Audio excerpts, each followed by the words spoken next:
नमस्कार, स्वदेश न्यूज देख रहे हैं आप। मैं हूं आपके साथ ऋषभ सोनी और लेकर आया हूं हमारा खास कार्यक्रम अग्निपथ। और अग्निपथ में आज हम बात करेंगे पश्चिम बंगाल में होने वाले चुनाव पर हो रहे सियासी प्रभाव की। किसका होगा बंगाल? सियासत में इन दिनों बड़ा सवाल, लड़ाई सीधी और साफ टीएमसी और कांग्रेस के बीच में है। ममता बनर्जी की जीत के चौके को रोकने के लिए बीजेपी पूरा जोर तो लगा रही है, ममता भी बीजेपी को छकाने में पूरी क्षमता झोंक रही है। बीजेपी ममता के राज की अराजकता, मुस्लिम तुष्टीकरण को चुनावी हथियार बनाए हुए हैं, तो टीएमसी बीजेपी को बंगाल की क्षेत्रीय अस्मिता के लिए घातक बता रही है। चुनावी जंग के बीच महिला आरक्षण कानून का लोकसभा से न पारित होना मुख्य चुनावी मुद्दा बन चुका है।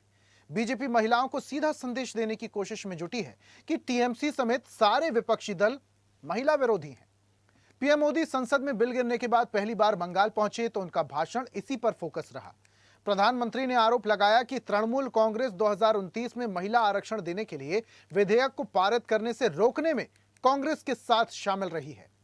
प्रधानमंत्री ने आरोप लगाया कि तृणमूल कांग्रेस और कांग्रेस आदिवासी विरोधी है। उन्होंने कहा, राष्ट्रपति चुनाव के दौरान टीएमसी ने राष्ट्रपति द्रौपदी मुर्मू के विरुद्ध एक उम्मीदवार को खड़ा किया था।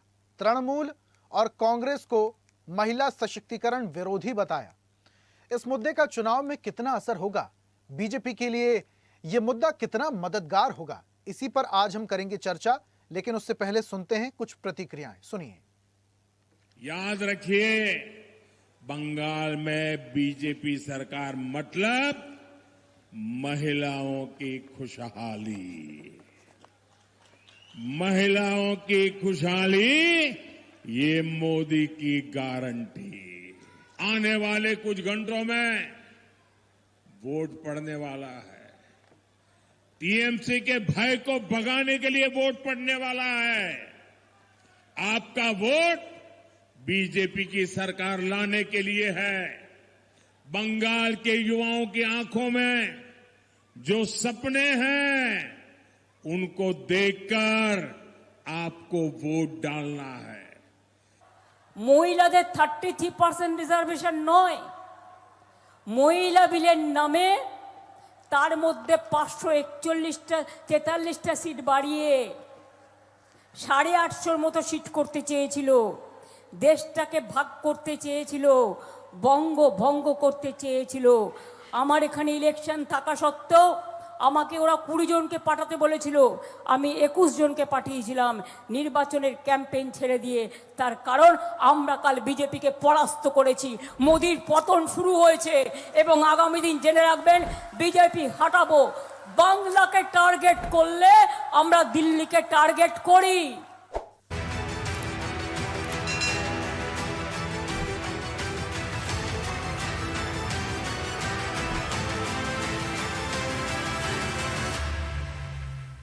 तो लोकसभा में नारी शक्ति वंदन बिल गिरा और जिसको लेकर अब सियासी बयानबाजियां भी अब तीखी और तेज हो चुकी हैं।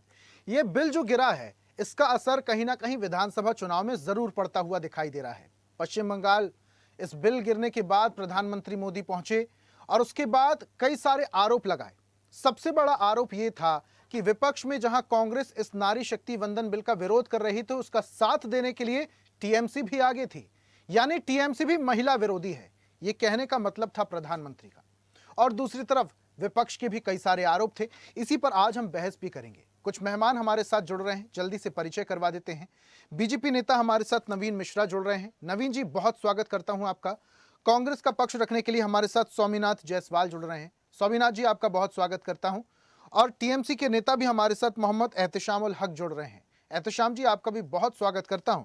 और इस चर्चा की शुरुआत स्वामीनाथ जी आपसे ही करते हैं। एक बड़ा आरोप लगा रहे हैं प्रधानमंत्री, सुना होगा आपने अभी जब कह रहे थे, वो कांग्रेस सबसे बड़ी महिला विरोधी है, महिला विरोधी विचारधारा की है। इसके अलावा भी सिर्फ प्रधानमंत्री नहीं, और भी कई सारे लोगों की प्रतिक्रियाएं सामने आई। कोई कह रहा है कांग्रेस का तो चाल चरित्र ही ऐसा है, कई बार महिलाओं पर अभद्र टिप्पणी के मामले भी सामने आते हैं। अभी स्पष्ट हो गया, जिस तरीके से बिल को नहीं आने दिया गया और बिल गिर गया, तो साफ है कांग्रेस महिला विरोधी है। ये जो आरोप लग रहे हैं, इसका असर पश्चिम बंगाल के चुनाव में आपकी पार्टी को तो होगा ही। स्वामीनाथ जी, लगता है स्वामीनाथ जी हमारे साथ नहीं जुड़े हैं, कुछ तकनीकी समस्या है, फिर से उनसे जुड़ेंगे, उनसे बातचीत करेंगे। एहतशाम जी सुन पा रहे हैं? जी। एहतशाम जी, सवाल मेरा यही रहेगा लेकिन घुमा के अलग तरीके से पूछता हूं।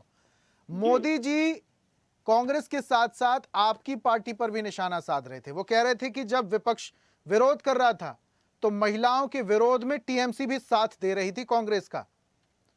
अब जब आपकी पार्टी की सर्वे सर्वा ही महिला हैं, तो आप लोग महिलाओं पर फोकस करने वाले हैं।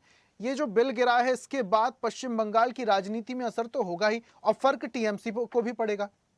एहतशाम जी देखिए ऋषभ जी, ये महिला आरक्षण बिल ऑलरेडी सर्वसम्मति से 2023 में तमाम अपोजिशन पार्टियां के मत से ऑलरेडी पास हो गया था।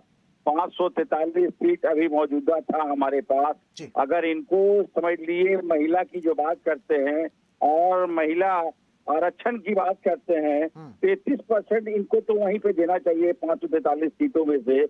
लेकिन ये क्या है, पीछे दरवाजे से एक समझ लिए 15, 16, 17 इतना जल्दबाजी करके बुलाया गया अध्यादेश। और तमाम लोग, उनको मालूम है कि अभी समझ लिए कि पश्चिम बंगाल में इलेक्शन चल रहा है, उनको मालूम था, लेकिन उसके बावजूद भी समझ लिए बुलाया।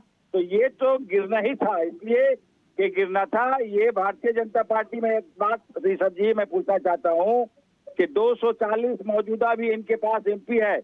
एमपी के महिला का अगर 33% के हिसाब से अगर आता है तो समझ लिए इनके पास में 100 की आंकड़ा होना चाहिए, लेकिन इनके पास 100 की आंकड़ा नहीं है। 31 मात्र इनके पास मेंबर ऑफ पार्लियामेंट है। और मैं फख्र से करता हूं कि हमारी पार्टी तृणमूल कांग्रेस, जिसकी चीफ मिनिस्टर ममता बनर्जी एक महिला है, हमारी पार्टी तृणमूल कांग्रेस जिसकी यूथ की प्रेसिडेंट राज्य की हमारी महिला है। हमारे तृणमूल कांग्रेस एक ऐसी पार्टी है कि भारत में सबसे ज्यादा अगर देखेंगे 38% के हिसाब से, 33 तो हम लोग पार कर गए हैं, 38% हमारा 11 हमारा मेंबर ऑफ पार्लियामेंट है। और ये महिला की बात करते हैं, ये जुमले की बात। अब भारतीय जनता पार्टी समझ लिए महिला के नाम पर ये समझ लिए कि जिस हिसाब से पश्चिम बंगाल के वोट को ये डाइवर्ट करना चाहते हैं महिलाओं के नाम पे, इसका भारतीय जनता पार्टी का सपना साकार नहीं होगा किसी भी कीमत पर। आपको मालूम होगा लेकिन जो आप सपना देख रहे हैं स्वामीनाथ, माफ कीजिएगा एहतशाम जी, जो आप लोग सपना देख रहे हैं वो भी तो इतना आसान नहीं होगा। एक तरफ बीजेपी है, मुझे समझाइए जरा एहतशाम जी, मेरी बात पहले सुनिए। मैं आपको एहतशाम जी मेरा सवाल तो चाहता हूँ, महिला के ऊपर आ जाइए ऋषभ जी। ठीक है, मैं उसी पर आता हूँ ना, मेरा सवाल तो सुनिए। एक तरफ बीजेपी आरोप लगा रही है आप लोग महिला विरोधी हैं, दूसरी तरफ राहुल गांधी का भी बयान आपने सुना होगा, वो भी आप लोगों को घेर रहे हैं, कह रहे हैं गुंडों भ्रष्टाचारियों की पार्टी है टीएमसी। और इस बार पार्टी, और दूसरी तरफ पश्चिम बंगाल में एंटी इनकम्बेंसी की हवा भी चल रही है, तो आप लोगों के लिए भी डगर कहाँ ही आसान होगी। बिल्कुल नहीं ऋषभ जी, मैं आपकी सवाल सुन लिया, मैं 3 सवाल का जवाब दे रहा हूँ हमारे कांग्रेस की पार्टी का। और समझिए सबसे पहले आइए कांग्रेस की बात, जो राहुल गांधी जो कहें, पश्चिम बंगाल में कांग्रेस की परिस्थिति यह है कि वो आईसीयू में से भी ज्यादा वेंटिलेटर में चले गए। आज उनके पास में विधानसभा की सदस्यता 0 है, 0। नंबर 2, अब आइए महिलाओं के लिए हम लोगों ने 2,42,00,000 महिलाओं को भारत के किसी भी राज्य में इस तरह का माताओं बहनों को डायरेक्ट अकाउंट में 1,500 रुपया और SC ओबीसी को 1,700 रुपया, 2,42,00,000 माताओं को स्वामीनाथ जी जुड़ चुके हैं हमारे साथ। आप बात समझ लीजिए, हम लोगों ने महिला के लिए कन्याश्री, हम लोगों ने महिला के लिए युवाश्री, हम लोगों ने शिक्षाश्री, हम लोगों ने इतना समझ लिए योजनाएं महिलाओं के लिए किए हैं। अब तो आपने कहा कि सरकार आप कैसे बनाएंगे, तो मैं आपको कहना चाहता हूँ ऋषभ जी, हम 4थी बार फुल मेजोरिटी के साथ सरकार बनाने जा रहे हैं। उसकी वजह है हमारी जनता, हमारी जो पश्चिम बंगाल। चलिए अच्छी बात है एहतशाम जी, आप ये दावा और वादा कर रहे हैं, लेकिन एक होता है आत्मविश्वास, एक होता है अति आत्मविश्वास। कहीं आपका अति आत्मविश्वास ना हो, क्योंकि देखिए आपके लिए भी इस बार कंपटीशन तगड़ा है। नवीन जी का मैं रुख करूंगा, आऊंगा एहतशाम जी, समय भी सबको मेहमानों को देना होगा। नवीन जी सुन पा रहे हैं? नवीन जी, एहतशाम जी को भी सुना होगा आपने। आत्मविश्वास है, अति आत्मविश्वास, ये जनता को तय करना है। लेकिन अभी ये जो सिनेरियो चल रहा है, नारी शक्ति वंदन बिल गिरने के बाद आप लोग और बंगाल में जिस तरीके से महिलाओं को मोटिवेट करने के लिए कोशिश कर रहे हैं, आप लोग कह रहे हैं कि महिला विरोधी है टीएमसी, जिस पार्टी की सर्वे सर्वा खुद महिला हैं, आप उस पार्टी को कह रहे हैं महिला विरोधी पार्टी? ऋषभ जी, चंदवाई भाई को कहिए कि रात के 8 बजे वाले में नहीं, दिन के अभी 5 बजे वाले डिबेट में है। ये लोग रात के अंधेरे वाली बात समझ रहे हैं। मैं भी मेयर के वार्ड में 82 में ममता बनर्जी के विधानसभा भवानीपुर के ही 82 नंबर वार्ड में कैंपेन कर रहा था, डोर टू डोर। लगभग मैं 5 बस्तियों में भी गया हूँ। जिस ढंग से महिलाओं का मैंने आक्रोश देखा ममता बनर्जी के सरकार के ऊपर, और इस जो महिला बिल के ऊपर जो इन्होंने ममता बनर्जी कांग्रेस के साथ में जो मिलके एक वोटिंग देकर के जो बिल को गिराने का काम किया है, महिलाएं पूरे बंगाल में, चाहे वो राढ़ बंगो जोन हो, उत्तर बंगाल हो, नवोद्वीप जोन हो, चाहे वो मिदनापुर जोन हो या साउथ बंगाल हो या डायमंड हार्बर हो, तमाम जगह महिलाएं जो है रोड पे उतर चुकी है ममता बनर्जी के विरोध में। ममता बनर्जी पहले ही जो है, और ये बिल गिरने के बाद हुआ, महिलाओं में आक्रोश बिल गिरने के बाद। आक्रोश, बिल्कुल आक्रोश एक ममता बनर्जी का हुआ है। और पिछले 2 दिनों में आऊंगा स्वामीनाथ जी, आप ही के पास आ रहा हूँ। पिछले 2 दिनों में भारतीय जनता पार्टी के बहुत मजबूत से महिलाओं में एक ग्राफ बढ़ा है। जो अभी मेरे मित्र बोल रहे थे, तृणमूल कांग्रेस के काबिल मित्र बोल रहे थे, युवा श्री और कन्या श्री, ये लूट महिला श्री है और लूट जो है युवा श्री है। ये केवल तृणमूल कांग्रेस के जो कार्यकर्ता हैं, मंत्री हैं, विधायक, एमपी हैं, उनके लूट के लिए और पैसा बनाने के लिए श्री का शुरुआत किया गया है। ये ना तो कोई आम जनता का। देखिए, आपके नेता और बड़े बड़े लोग, बड़े बड़े राजनेता, मंत्री पश्चिम बंगाल पहुंच रहे हैं, खुद नरेंद्र मोदी पहुंचे, प्रधानमंत्री संबोधित कर रहे हैं, बता रहे हैं कि टीएमसी और कांग्रेस किस तरीके से महिला विरोधी है। आप लोग बता रहे हैं, लेकिन आप लोगों को नहीं लगता कि विपक्ष भी महिलाओं को बता रहा है कि क्यों नहीं आने दिया गया बिल? क्या था परिसीमन, क्या समस्या था, क्या सिनेरियो था? वो लोग भी तो भाषण में बता रहे हैं। ऋषभ जी, हमने कहा मना किया है? अपोजिशन अपनी बात को रखे ना। आज झारग्राम में प्रधानमंत्री जी ने रखा है, अभी तो राहुल गांधी गाली देने में लगे हुए हैं। अब तो छोड़ दीजिए, विपक्ष कौन सी विपक्ष की बात करें ऋषभ जी आप? अब तो राहुल गांधी गाली दे रहे हैं कि ममता बनर्जी भ्रष्टाचारी है, बलात्कारी है, ये जंगल राज की पोषक है। ममता बनर्जी के तमाम जो एमपी सांसद है वो भ्रष्टाचार में लिप्त है, बलात्कार में लिप्त है, ये समाज विरोधी तत्व है, ये सांप्रदायिकता के आड़ में पलने वाले लोग हैं। ये तो राहुल गांधी की आवाज है। लेकिन वो लोग ये भी तो कह रहे थे कि 2023 का जो नारी शक्ति वंदन बिल है उसको पारित किया जाए। अरे उसमें क्यों चूक हो रही है? बिल्कुल आप लोग परिसीमन की आड़ में नारी शक्ति बंधन बिल लाना चाह रहे थे, और ये जनता को भी पता है, आप विपक्ष तो बता ही रहा है। ऋषभ जी, ये बिल भी पास होगा, इस देश के अंदर लागू भी होगा। ऑपोजिशन ने जिस चालाकी के साथ आज अभी चुनाव का महत्व को देख करके एक नई रणनीति बनाने का प्रयास किया है, ये इनके लिए उल्टा पड़ गया है। बंगाल की बहुत बड़ा भाग महिलाओं का, ये महिला सम्मानजनक प्रदेश है। ठीक है, स्वामीनाथ जी का मैं रुक करूंगा। नवीन जी आऊंगा, जल्दी से आऊंगा आपके पास, अगर समय बचता है मेरे पास तो। स्वामीनाथ जी का मैं रुक कर लेता हूँ। स्वामीनाथ जी, अब तो राहुल गांधी भी खुले मंच से कह ही रहे हैं ममता बनर्जी की सरकार भ्रष्टाचारियों की सरकार है, गुंडों की सरकार है, और आप लोगों का खाता नहीं खुल रहा पश्चिम बंगाल में, फिर भी आप लोग एड़ी चोटी का जोर लगा रहे हैं। देखिए ऋषभ जी, पहले तो आपको और सभी हमारे पैनलिस्ट और आपके दर्शकों को अक्षय तृतीया और परशुराम जयंती की बधाई देता हूं। आपको भी बधाई। और रही बात महिला आरक्षण बिल का, उस रात मैं भी पार्लियामेंट में उपस्थित रहा। 2023 में जो महिला बिल पर ढोल पीटा गया, इतना बड़ा कार्यक्रम पार्लियामेंट के अंदर तज्जों से एकदम सजाकर ढजाकर पार्लियामेंट को, और भाजपा कार्यालय में मोदी जी का महिलाओं ने नृत्य कर ढोल पीट कर उस आरक्षण सर्वसम्मति से पारित हो गया। उसके बाद एक नया ढकोसला रचा गया जो देश को डिवाइड एंड रूल शुरू से करते आ रहे हैं। जिस तरह से धर्म की घूटी, जिस तरह से रोजगार की बात करते हैं, बिहार जाते हैं, असम जाते हैं, देश भर रोजगार बांटते हैं, 2 करोड़ का पहले भी फैक्ट्री लगा दिए कि 2 करोड़ प्रति वर्ष दूंगा। बंगाल के भी युवाओं को नौकरी की बात प्रधानमंत्री करते हैं। जनता को पता है, ये सभी को पता है। मैं तो सुनिए माननीय प्रधानमंत्री कितना रोजगार दिए। सुनिए, ऋषभ जी मेरे को बोलने दीजिए भैया, मैं लास्ट में बोल रहा हूँ, थोड़ा बोलने दीजिए। मेरा सवाल तो सुन लीजिए सर, पूरा टाइम आपका है। मैं बोल रहा हूँ पूरा टाइम आपका। बोलिए। मैं सिर्फ आपसे ये समझना चाह रहा हूँ कि यहाँ वहां की बातें छोड़कर जो अभी सिनेरियो चल रहा है, प्रधानमंत्री ने ये कहा है कि कांग्रेस पार्टी महिला विरोधी है और टीएमसी की भी है। पश्चिम बंगाल में आप लोग कैसे जस्टिफाई करेंगे? ऋषभ जी हमको बोलने दीजिए जी। हम लोग महिला विरोधी नहीं है। हमारी देश की प्रथम महिला प्रधानमंत्री कौन था? इंदिरा गांधी। प्रथम राष्ट्रपति हमने प्रतिभा पाटिल को बनाया। स्पीकर लोकसभा का मीरा कुमार को बनाया। कई स्टेट के मुख्यमंत्री महिला हमने बनाया। और हम महिला विरोधी नहीं। हमारे राजीव गांधी जी ने पंचायती राज में 33% तक महिलाओं को आरक्षण दिया। हमने तो सोच ही मोतीलाल नेहरू से लेकर अब तक सोच ही महिलाओं के प्रति रहा। इन्होंने ढकोसला के 26 में लागू करने की बात कर जिस तरह से परिसीमन डिलिमिटेशन का जो राग छेड़ दिया, आरक्षण बिल दोबारा पेश करने का क्या मतलब था? नारी शक्ति की बात करते हो और परिसीमन आयोग ही सीटों को निर्धारित करेगा। सरकार ने कहा कि 2026 में जनगणना कराई जाएगी, उसके बाद परिसीमन होगा और फिर आरक्षण लागू किया जाएगा। ये बात को किस तरह से डिवाइड एंड रूल खेला गया प्रधानमंत्री और अमित शाह द्वारा, और लोग समझ रहे हैं, देश की महिला समझ रही है कि उनके हक को मांगने के लिए चुनावी एजेंडा बनाया गया।